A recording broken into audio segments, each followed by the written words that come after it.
दिल्ली के व्यापारियों के साथ इन्होंने एक बैठक की। बैठक में दिल्ली के व्यापारियों को कुछ सपने दिखाए। क्या थे वो सपने? हम ready to use and shift market बनाएंगे। 2014 एक भी मार्केट नहीं बना। उन्होंने कहा कि हम हाउस टैक्स को कम करेंगे। सच्चाई क्या किया इन्होंने? कमर्शियल टैक्स को 3 गुना किया।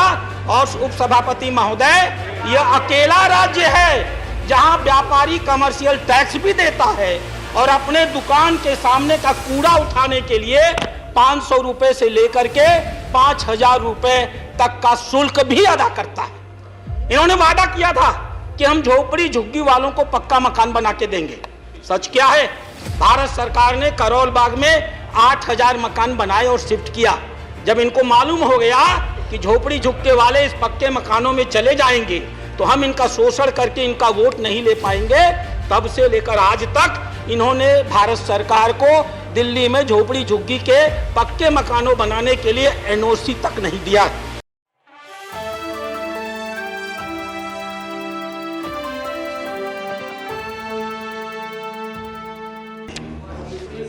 एक वो जो कोई भी परिस्थिति हो सत्य बोलते हैं, सत्यवादी हरिश्चंद्र। एक वो जो हमेशा सत्य बोलते हैं, कभी कभी मजबूरी में असत्य बोलते हैं, नरोवा हस्ती, धर्मराज युधिष्ठिर। एक सामान्य नागरिक होते हैं जो मजबूरी में सत्य भी बोलते हैं, कभी कभी असत्य भी बोलते हैं। 2013 के बाद इस देश के राजनीतिक परिवेश में एक नया प्राणी उदय हुआ है जो गीता पर शपथ लेकर कहता है कि मैं झूठ बोलता हूं, झूठा ही बोलूंगा और झूठा ही बोलता रहूंगा, मैं उसका नाम नहीं लूंगा।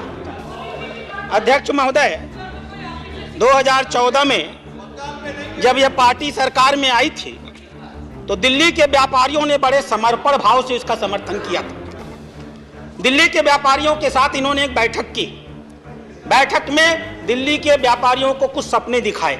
क्या थे वो सपने? हम ready to use and shift market बनाएंगे।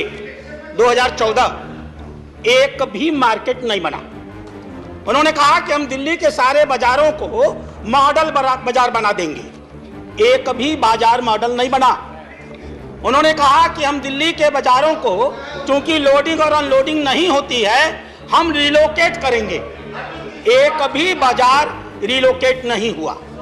उन्होंने कहा कि हम दिल्ली में बिजली का बिल कम करेंगे। सच्चाई यह है कि कमर्शियल का बिल दिल्ली में सारे अधिभार को छोड़ करके सबसे अधिक है, पूरे देश में सबसे अधिक है। 9 रुपए से लेकर के 14 रुपए तक का बिल देना पड़ता है।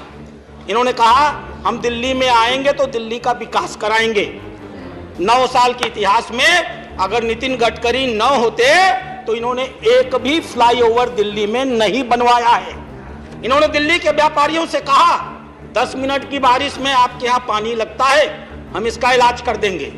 आज की स्थिति यह है कि 10 मिनट तो दूर, 2 मिनट भी पानी बरस जाए तो पुरानी दिल्ली पानी में डूब जाती है। इन्होंने कहा कि हम आपके हाउस टैक्स को, चुप रहो, इन्होंने कहा कि हम हाउस टैक्स को कम करेंगे। सच्चाई क्या किया इन्होंने? कमर्शियल टैक्स को 3 गुना किया।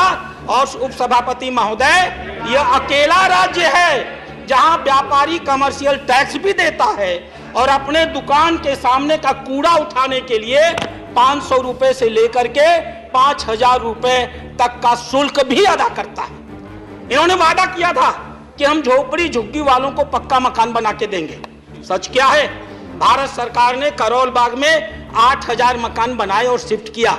जब इनको मालूम हो गया कि झोपड़ी झुग्गे वाले इस पक्के मकानों में चले जाएंगे तो हम इनका शोषण करके इनका वोट नहीं ले पाएंगे, तब से लेकर आज तक इन्होंने भारत सरकार को दिल्ली में झोपड़ी झुग्गी के पक्के मकानों बनाने के लिए एनओसी तक नहीं दिया। अध्यक्ष महोदय, इन्होंने वादा किया था कि हम दिल्ली के 351 सड़कों को रेजिडेंशियल की जगह पर कमर्शियल परमिशन देंगे।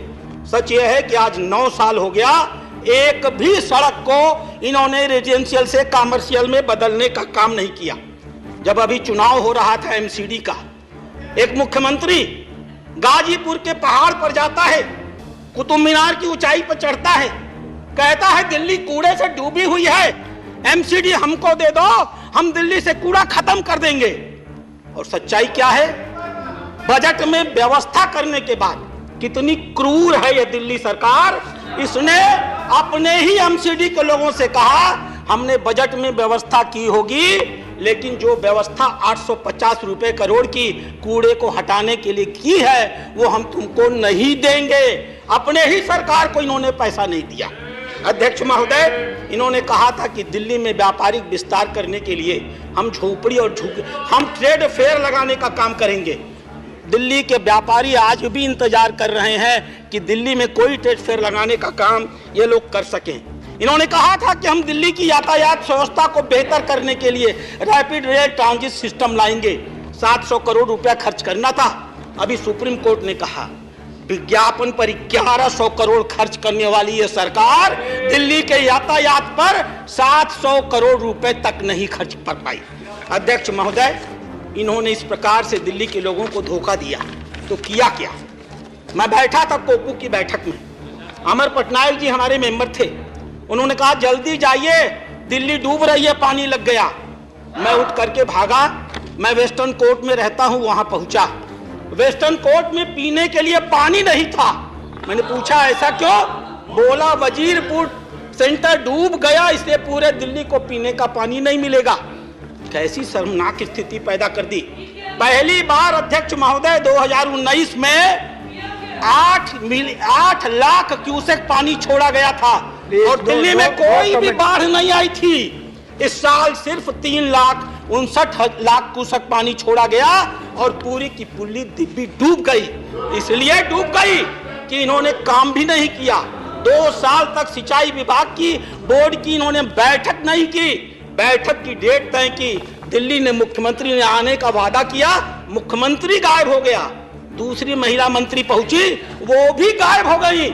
आज तक इन्होंने दिल्ली को यमुना के बाढ़ से रोकने के लिए 9 साल की सरकार हो गई, किसी प्रकार की कोई व्यवस्था नहीं की। इन्होंने किया क्या?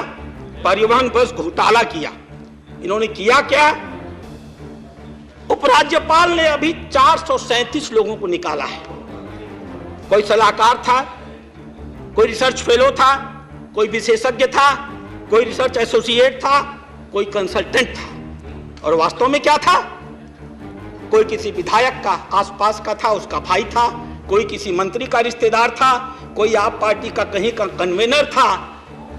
ऐसे ऐसे लोगों को इन लोगों ने आरक्षण के सारे नियमों को थता बताते हुए बिना प्रॉपर तरीके से 60,000 से लेकर के 1.5 लाख तक रुपए तक की मासिक वेतन पर रखने का काम किया।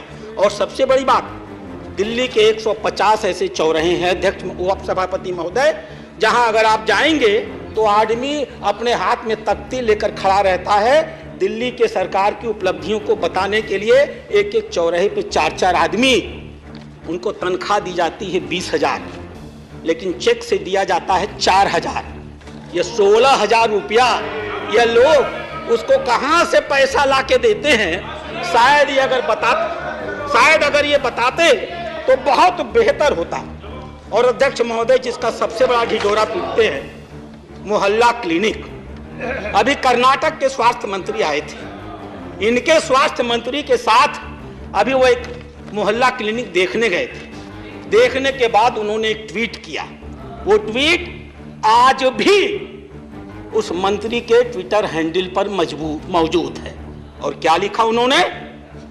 Visited a Mohalla clinic in Delhi with hardly any people there. एक आदमी भी वहां नहीं था।